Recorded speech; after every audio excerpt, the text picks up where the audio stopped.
Hey everyone, welcome back. Thank you for joining us again on our third day of 5 days of getting your holidays shaped up and ready to go. We are excited to have you back here with us. I'm Isaac, and with me here is my partner in Make or Crime, Sharon.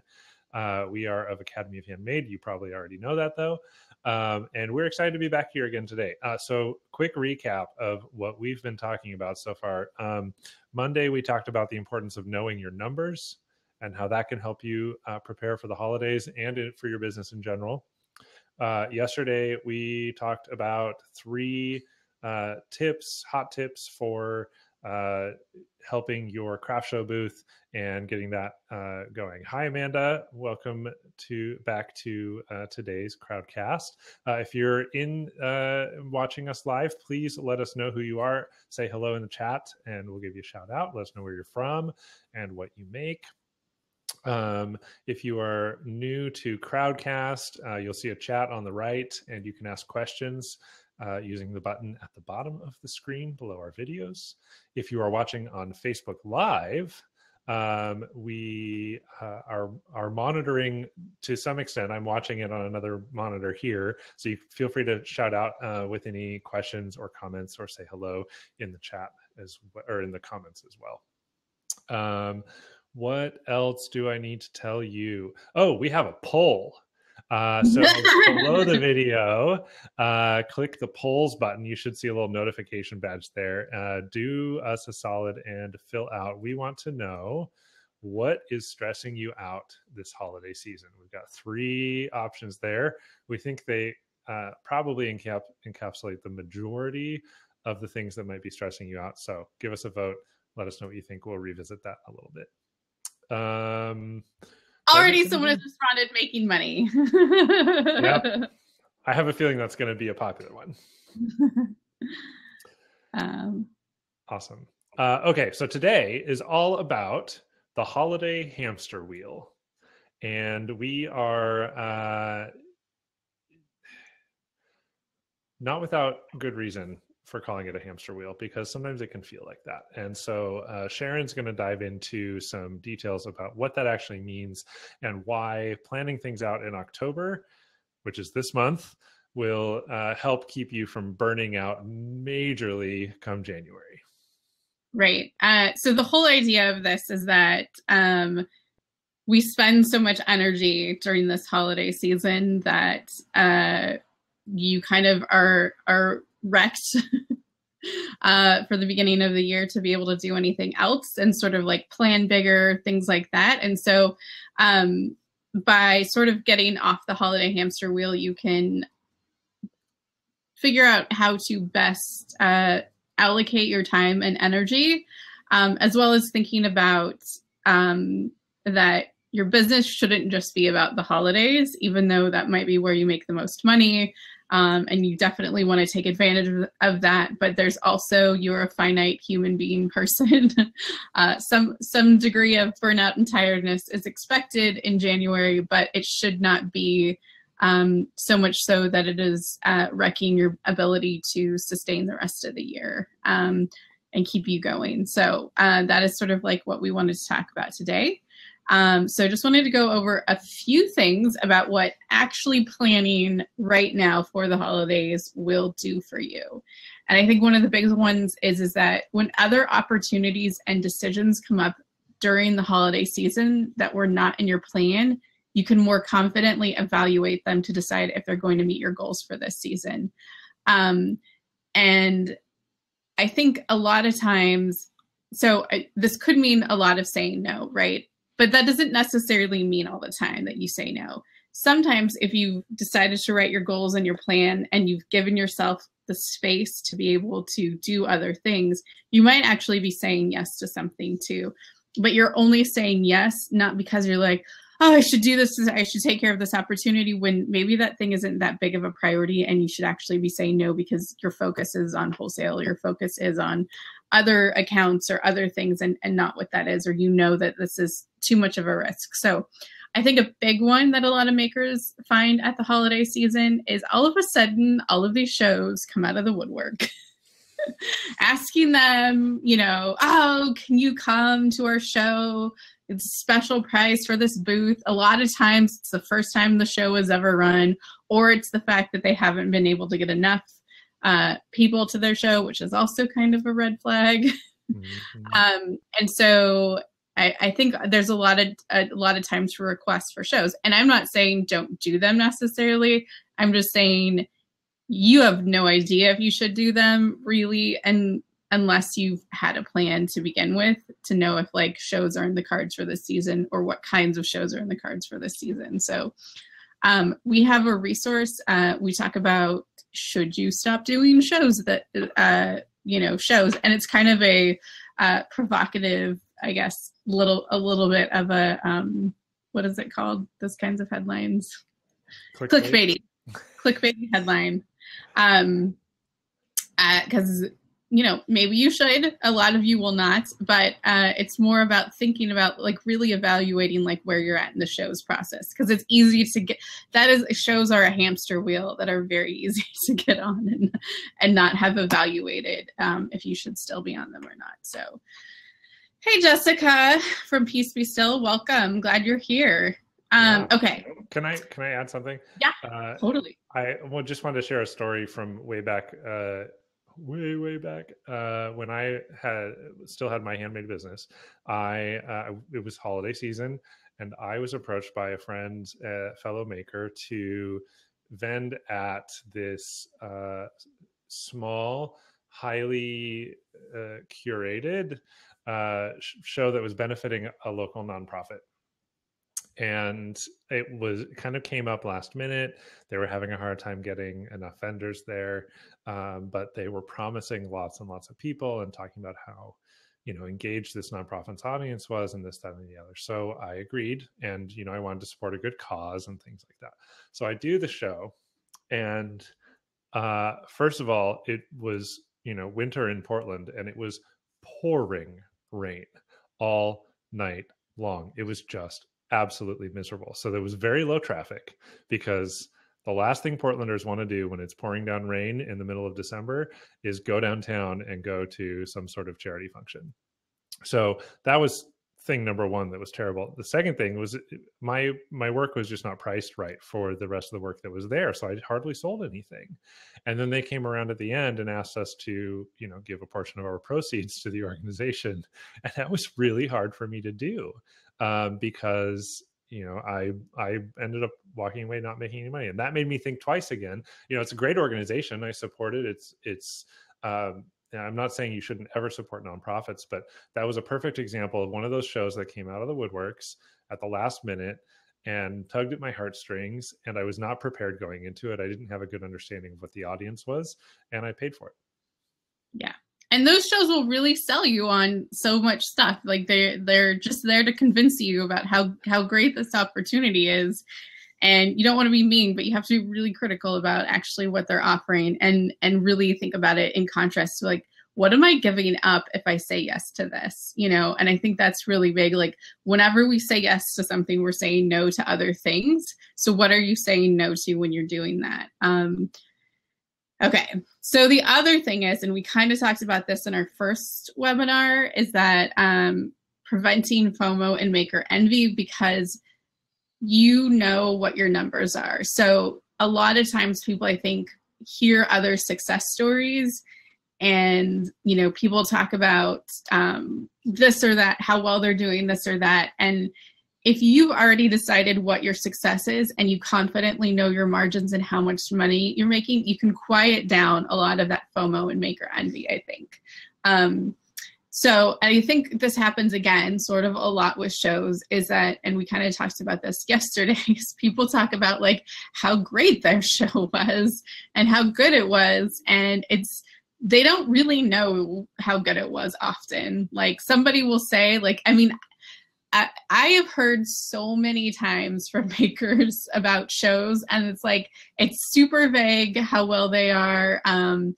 And a lot of times, like when you kind of press a little bit, like it doesn't really back up what you would think actual success would be at a show. Like when we talked about this, I think with Nicole on our chat about doing shows too, and how they make money in your business, is a lot of times people are like, oh, I made my booth back. And they just think like, oh, I sold the amount of product in what my booth fee was. But so let's say your booth fee is like $150 and you sell $150 in product. Well, that's not your profit. $150 is not what you made. You made probably about, the half of that or whatever, or a third of that. And so when you think about that, that's like no money, like depending on what it is, depending on what your margins are. But like, that saying that you made booth back doesn't, is a very nebulous thing for people when people talk about that stuff. So just know your numbers and know what you're doing in this stuff and have really planned it out. When somebody says da da da da da, I made this or that, like in your mind you could say like, it does not matter as much. I know what I made. I know what my success is right now, and I have no idea what your numbers are. So what you're telling to me is like just nice, but it's irrelevant necessarily to my life. So yeah.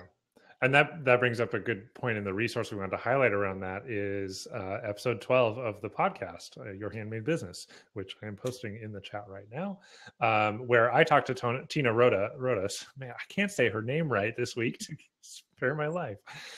Tina Rodas from High Tree. And she actually talks about how she tracks all of her sales for the show in a notebook as she goes. And when it comes to the end of the showtime, as every maker knows, everybody's walking around with their peers going, well, how'd you do? Oh, it didn't feel as good as last year or whatnot.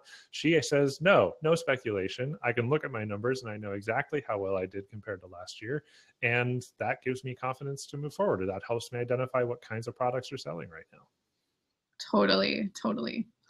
All right. So point number 3 is that you can actually have time and energy for when Valentine's Day and the spring holidays and even Mother's Day is about to roll around.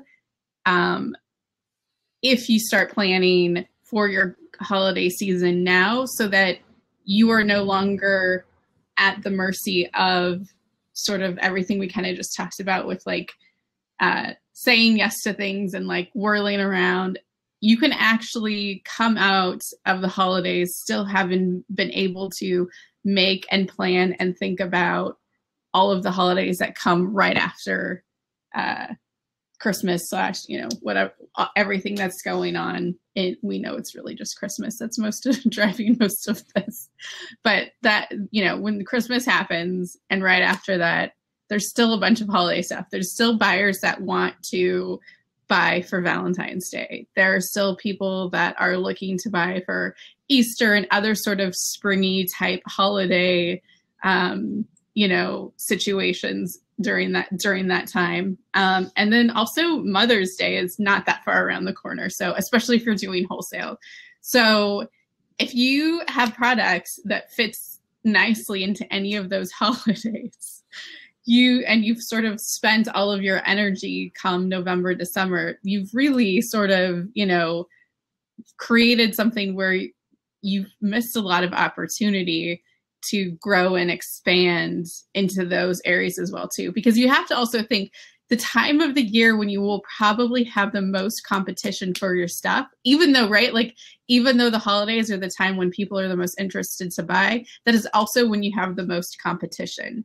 But these other times of the year, if you can position yourself to get into these, not as bought in holidays, but still times when people are buying, you can actually, get it so that you're not just cramming all of your effort and money into the holidays. You're actually able to sustain yourself more throughout the year.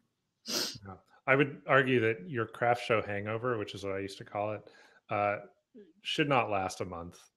You should be able to enjoy the holidays yourself when the last craft show is done. You shouldn't need an entire month to recover.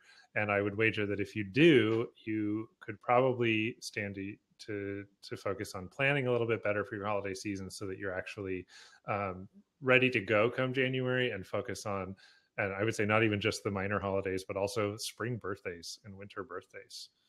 Totally. Yeah. I mean, that's a whole other season of, I mean, I don't even want to say different stores, but even at a certain level, different stores, like they're just the patterns necessarily between those two kinds of holidays are so different that you can leverage yourself to get more opportunities and really think about growing and expanding your business. Amanda said, when I started out, I was happy to make $300 profit at craft shows, but a maker next to me wasn't satisfied unless she made $1,000. So it's obviously different for everyone. Yeah. And I mean, $1,000 profit, I mean, I think it really depends too on like what you're making and how much you actually like doing shows too. Well, and what proportion of your sales or your shows versus your online sales, or how many shows you have lined up, and how this particular one compares traffic wise. There's so many factors that go into what your sales goals are that you cannot compare apples to apples with your booth mate or the person across the aisle. Yep, definitely. And some people just wind up getting more contacts and other stuff out of it too, that other people don't feel like they're able to leverage that stuff as much too either. So, all right. So planning now also lets you be able to say no to things without guilt and spend more time enjoying the holiday season with friends and family. I think this is really big because, again, when you're saying yes to something, you're saying no to something else.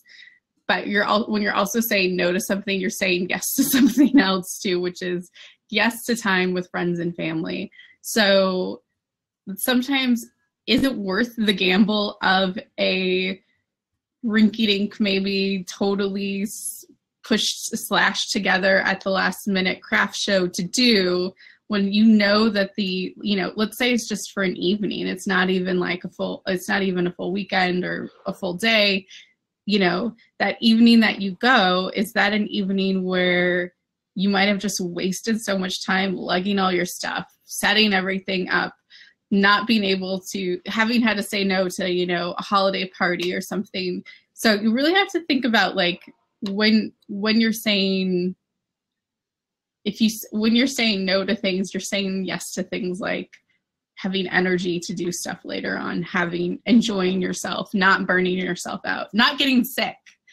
Not getting sick is a huge one. So, yeah. Yeah. I was going to say, Jessica mentioned that she figured out she hates outdoor shows. It's too much effort without the return. And I wholeheartedly agree that is true for a lot of people. It's not true for everybody, but that's true for a lot of people. And that is a prime place for you to get sick. Yes.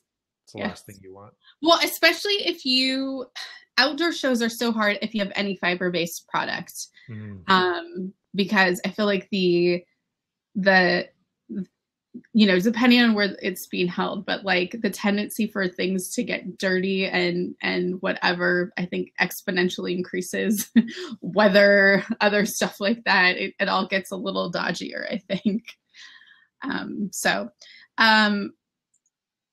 Saving money on not having to order and reorder again and again supplies, I also think is huge.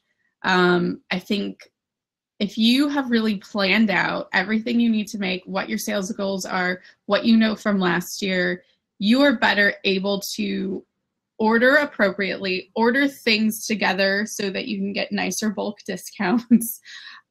You're not doing as many running out to, Michael's at the last minute or Amazon priming, overnighting stuff. So it's definitely, it can be easy to say sometimes like, oh, I'll just, like I said, get it from Amazon Prime or whatever. But A, the holiday season, things slow down. And B, I don't think that's still time and effort that you have to take, even if you're not physically going out to a store, that you have to sit down, do it, look at the stuff, reorder, make sure it's in stock, all of that stuff. Like, it's when you can plan ahead and you've just made sure that you basically have, everything that you believe you're going to need to get you through December. It just takes such a weight and I guess money saves you money in the long run for so much too. I don't know if you have anything to add with that, Isaac. No, I was just thinking of another stupid move. It was a rookie move. I procrastinated making inventory for this big show once, and so I decided to pull a college move and do an all-nighter to make a bunch of inventory. Honestly, the quality of my work declined as the night wore on, and I was so tired during that show. And it was a good show, but it was not worth staying up all night for. And I just think, like, you know, you talk about the thing about the holiday hamster wheel, and just had I been more prepared, had I had my supplies ready to go, had I not procrastinated, I would have been much better off and would have been able to enjoy myself a little bit better during the actual show. Yeah, no, definitely. And even just think too, like, being able to better sell your products while you're there, you know, instead of like being a weirdo yawning when people come into your booth. Oh, no, don't get me wrong. I mean, I had a booth mate at that show, and she and her husband were pulling their weight selling my products for me while I was like desperately trying to drink coffee and below the table. You know, it was rough. Yeah, it was totally. really rough. Yeah, I mean, and shows are just such a long energy suck anyways, unless you're like some like crazy extrovert who just like really feeds off of all of that. It is a hard day.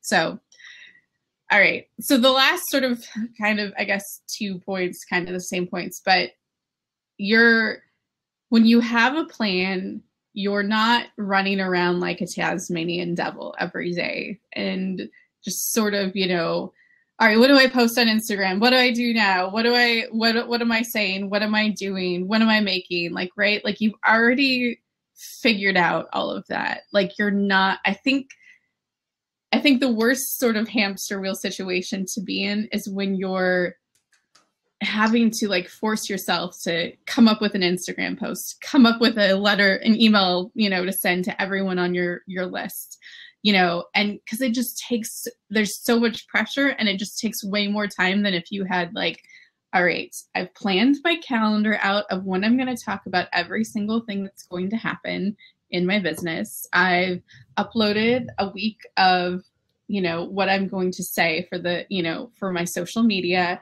I've automated social media where I can. I've already prepared email scripts, you know, or emails at the very least. And even if you can't do all of this, at least that you've planned out, like even if you can't do all the work ahead of time, at least that you've planned out in a calendar when things are happening. It's so huge so that you're not, it's almost Thanksgiving. When am I having sales? Like that is not the way to do things. Yeah, it's all about being proactive instead of being reactive, and it kind of goes counter to the way that a lot of us work. I mean, there's something, I will admit it, I encounter the same thing myself. There's something exhilarating about looking back and going, oh my God, I just pulled that off. But the stress to get there is not worth it. And there's very little glory in planning ahead and doing the work up front. You don't get that, you know, that rush of adrenaline or that dopamine when you're in the heat of the moment. But over the long term, it's going to serve you so much better to just have done the work ahead of time, to be thinking forward, to be planning things out like that, so that when the time comes and everything is all said and done, you can just sit back and breathe a sigh of relief, and you aren't coming out of a panic state. You're just feeling really good about things. Totally. Yeah. I mean, I think the calm of the holiday season can seem like a boring thing in some ways. Like, you know, that rush of adrenaline is what's going to see you through. And it's true, I think, for the holidays that right, like you can pull all of that off, but you're going to be so wrecked when it comes to January, February. And that's just not good for your business. Like that is not how a healthy business runs. You know, if you have to take the month of January off because you're basically sick and exhausted from what just happened in December. So, So I would like to encourage you guys all to think about, what do you want your January to look like? Let's assume that you're going to be flush with money, because more money than you will be all year, right? Like maybe you haven't made a ton, but this is probably the most money you'll make all year, most of you. So what are you going to do with that? Like, what are your plans after January going to look like? And if you haven't set yourself up for success now, and to be able to think through all of this planning and into the next phase, you're going to just sort of wind up again on that holiday hamster wheel, where you just keep going in circles for the holidays and aren't able to ever break into wholesale in a bigger way, and break into cultivating an email list and your audience to give them to your website instead of just relying on Etsy. So all of this stuff is things to think about. Like when we're thinking about the holidays in October right now, we're not just thinking about the holidays, we're thinking about what happens after the holidays. So think about what you want your January to look like and what you can do with that, and what you're going to be able to do with what comes in during the holiday season. Yeah.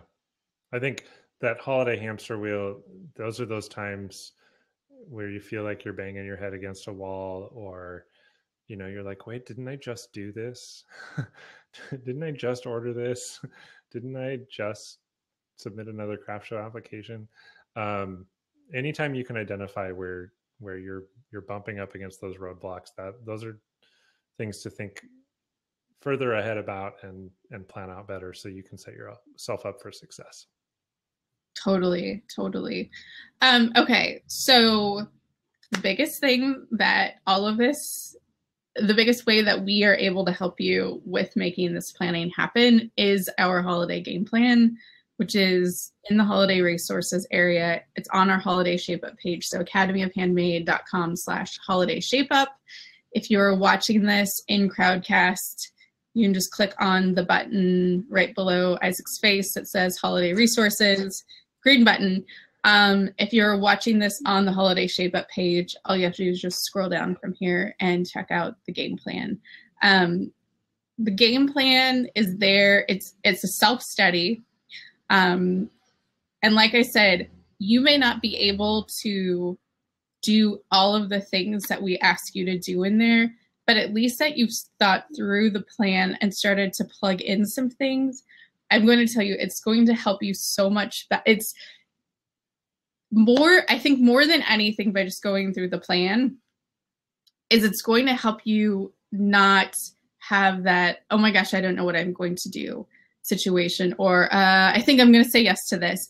And I feel like that making decisions just from your gut all the time in your business is itself tiring, because at some point, at some place in your body, you're like, I don't know if I should have done that. Was that the right call to make? I don't know. And then it extra makes you feel dumb when you say yes to something where you're like, I kind of knew I shouldn't have said yes to that, but I did anyways, and it was totally worthless, And so we don't want you kicking yourself because you didn't have a plan, because you didn't think through the things that you should be in your business. So our holiday game plan takes you through all of that. Do you want to talk a little bit about the different lessons, Isaac, in there? Yeah, so there are 8 lessons in the packet that you'll get. You can either bite them off one at a time or do a couple at a time. Take as much time as you need on them. But they walk you through. They start by laying the groundwork about knowing your numbers and helping you identify what your sales goals are. There's a magical spreadsheet that I made that I get really excited about because I'm a big numbers nerd. That'll help you do that. And then it dives into things like making sure you have all of your materials lined up, focusing on your pricing and your products and getting those ducks all in a row, figuring out what products you're going to launch in the holidays and what you should probably hold off on. I'm trying to remember what else goes into that. There's a brand audit that you can do to just check the boxes and see if you've got everything that you need to make sure that your brand stands out. And there's some other things toward the end that I'm forgetting about because I don't have the the table of contents in front of me. But I mean, that's anyway. the big thing too, like making your graphics ahead of time and knowing the graphics that you need to make because you've kind of made a schedule already for yourself. Like, just think of not having to fool around with graphics like the day before they're needed and like throwing them up and like nicely accumulated them, right? Like that is all stuff you can do now so that you can concentrate on making and selling and promoting and other things during that time. Yeah. So yeah, the holiday game plan is great. You can go at your own pace. But it'll help you walk through all the things that you can do to set yourself up for success over the holidays, and all those things that you should think about that maybe you aren't quite thinking about. Yeah. Right. Before we go, I want to make sure we're not passing up our poll results. Oh. So I'm looking at those right now, and we had a handful of responses, and by far the winner was scheduling and getting it all done. That's their biggest stress out about the holidays. I totally feel you. It's a lot of work. It's a lot of things to do. And I do think that it's also important to, make good decisions about what you should focus on versus what you think you might need to focus on that's not so important or that maybe won't deliver the results that you need. But second place was making money. And I think that goes back down to pricing your products correctly and being strategic about which shows you're doing and where you're focusing your online sales. And then last place is making stuff. So it sounds like you all have that on lock. Yeah. So, I mean, if scheduling and getting it all done is really part of what is stressing you out, I cannot suggest enough the holiday game plan. And I think it's for anyone in any maker stage too, but especially if you've taken our quiz and you know what we're talking about here, especially if you're in the jobby and sustainable categories, this is really going to help you kind of take your business to another level, right? Like you're going to be able to better give yourself the opportunities to expand and to grow your business because you're already setting things up right instead of just kind of going from one thing to the next. So that is what I would encourage you guys to go after and look at. So it's right below this screen on our holiday shape up page. So make sure to go there and check it out. We have 2 more of these sessions where Isaac and I are chatting with you about the holidays. Tomorrow we'll be back here, same time, 2 p.m. Pacific, 5 p.m. Eastern, and we're going to talk about planning for promoting for the holidays. The day 5 is going to be expect the unexpected. So yeah. All of those are coming up next. Replay is on right after this if you just wound up joining us. And you can view the whole thing from the beginning. So thank you guys so much for being here. We really had a fun time hanging out with you. Yeah, thanks for joining us. Bye.